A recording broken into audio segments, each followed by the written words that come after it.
नमस्कार दोस्तों, welcome to government exam info. स्वागत है आप सभी का आज के वीडियो में। देखिए, आज हम बात करने वाले हैं आपके फॉरेस्ट इंस्पेक्टर का, जो अभी आपका एग्ज़ाम चल रहा है, जो कि 25 जुलाई तक होने वाला है।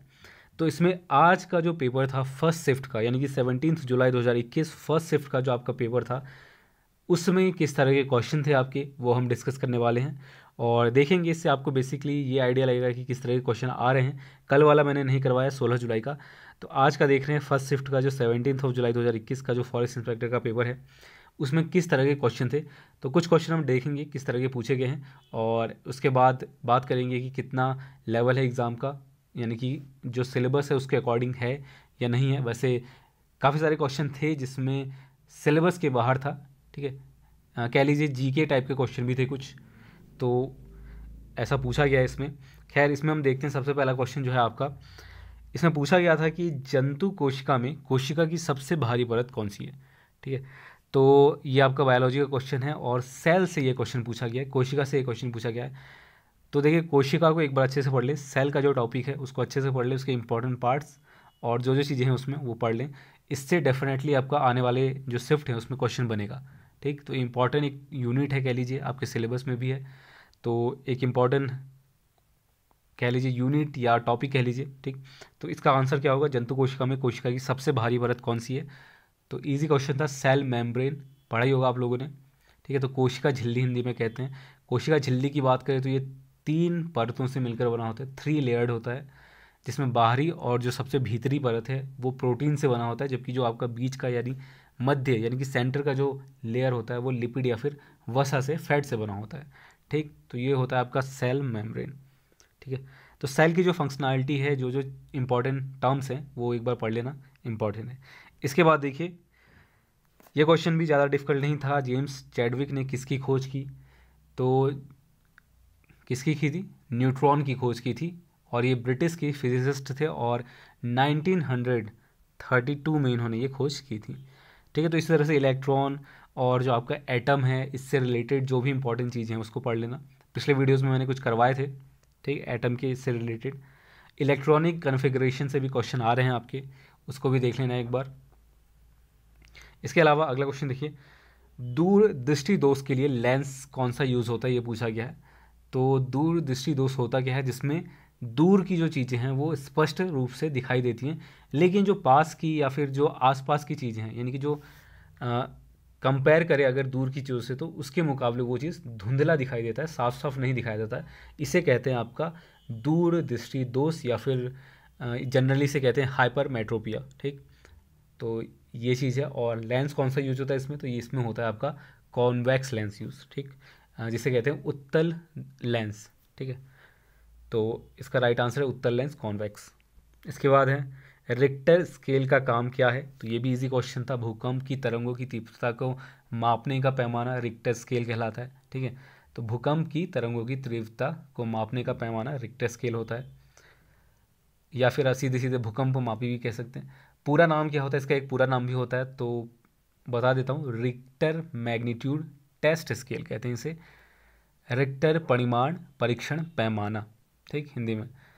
रिक्टर की बात करें तो 2 से कम जिसे होता, जैसे आपने देखा होगा, जो रिक्टर स्केल में रीडिंग आता है 2 से कम, 4 से कम, 5 से कम, तो इसका मतलब क्या होता है। 2 से कम जो होता है वो होता है आपका माइक्रो, उसको माइक्रो टर्म में यूज़ करते हैं, जो पैमाना है। इसके अलावा 2 से 4 के बीच को माइनर कहते हैं, या फिर जो उसकी तीव्रता है वो माइनर टाइप की मानी जाती है। 4 से 5 हल्का माना जाता है, 5 से 6 मीडियम होता है, 6 से 7 जो रीडिंग आता है उसको कहते हैं पावरफुल भूकंप, या फिर पावरफुल जो तरंगे हैं या फिर कंपन है वो पावरफुल माना जाता है 6 से 7 के बीच का।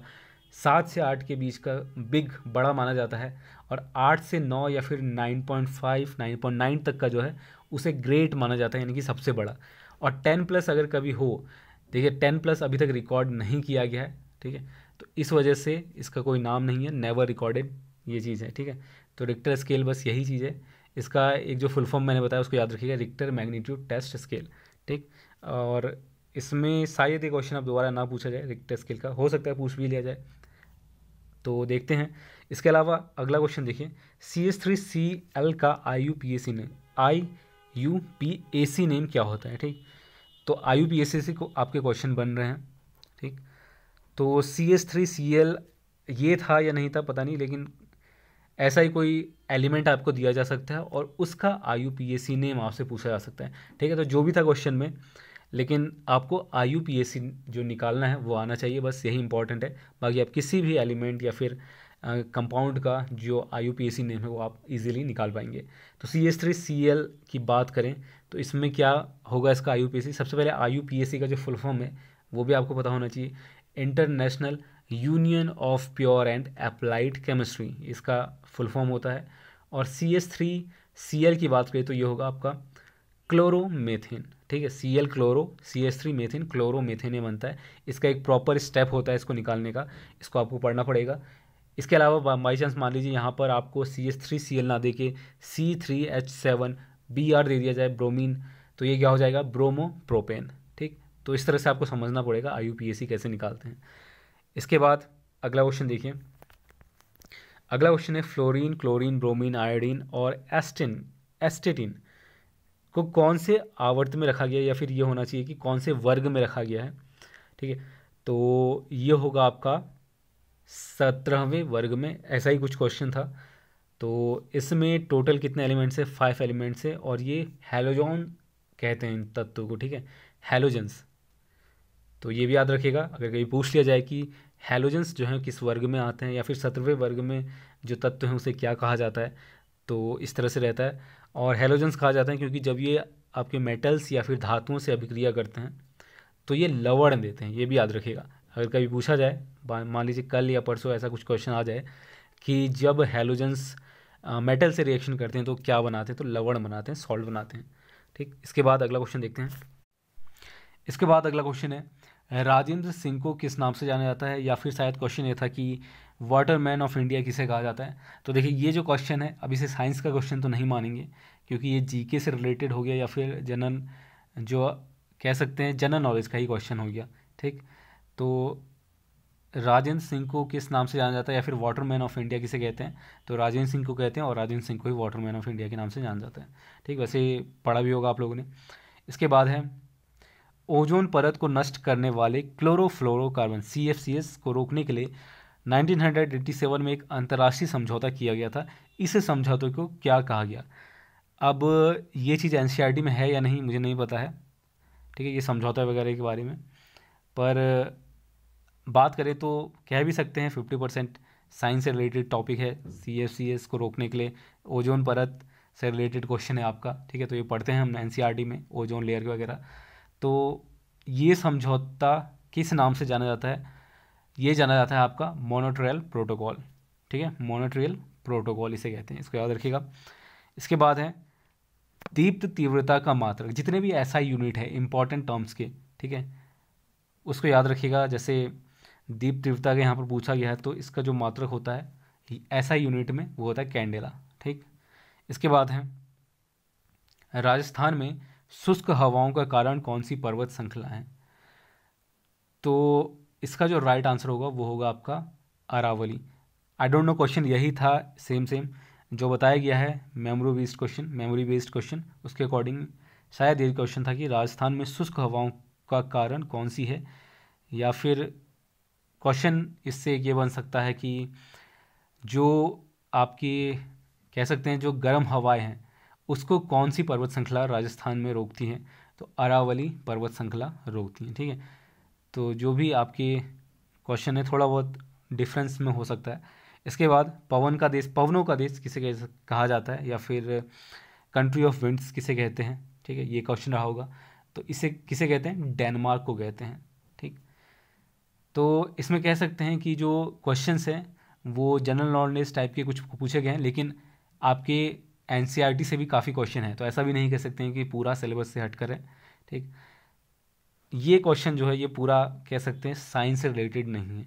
नर्मदा नदी पर कौन सा बांध बना है, ये क्वेश्चन क्यों पूछा गया पता नहीं, ना ये साइंस से रिलेटेड है। बांध की बात करें तो बांध हम जनरली साइंस में नहीं पढ़ते हैं, वैसे देखा जाए तो क्लास 9-10 में तो कहाँ पढ़ते हैं।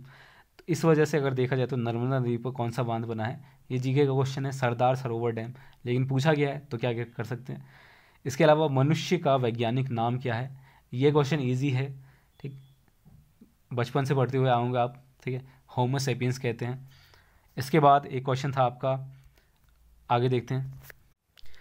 इसके बाद एक क्वेश्चन था आपका कि अम्ल व क्षार अभिक्रिया करके क्या बनाते हैं।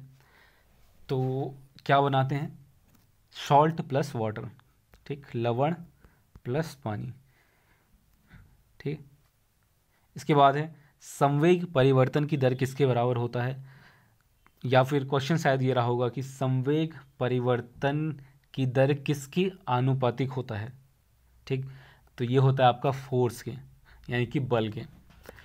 इसके अलावा स्थिर अनुपात के नियम का प्रतिपादन किसने किया था, ये चीज़ मैंने बताया था अपने एक वीडियो में, ठीक है। तो ये किया था प्राउस्ट ने, और ये होता क्या है ये भी मैंने बताया था।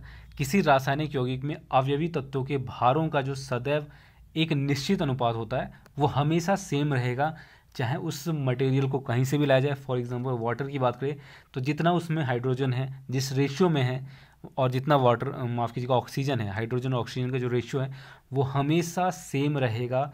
कहीं से भी पानी लाया जाए, कितना भी हो पानी, लेकिन उसमें जो रेशियो है हाइड्रोजन और वाटर का वो हमेशा सेम रहता है, एक निश्चित अनुपात में रहता है। सेम नहीं कहेंगे, निश्चित अनुपात में, यानी कि एक जो प्रोपोर्शन होता है वो बिल्कुल निश्चित रहता है, ठीक। तो ये चीज़ होता है आपका स्थिर अनुपात का नियम, और इसका जो प्रतिपादन किया था वो प्राउस्ट ने किया था।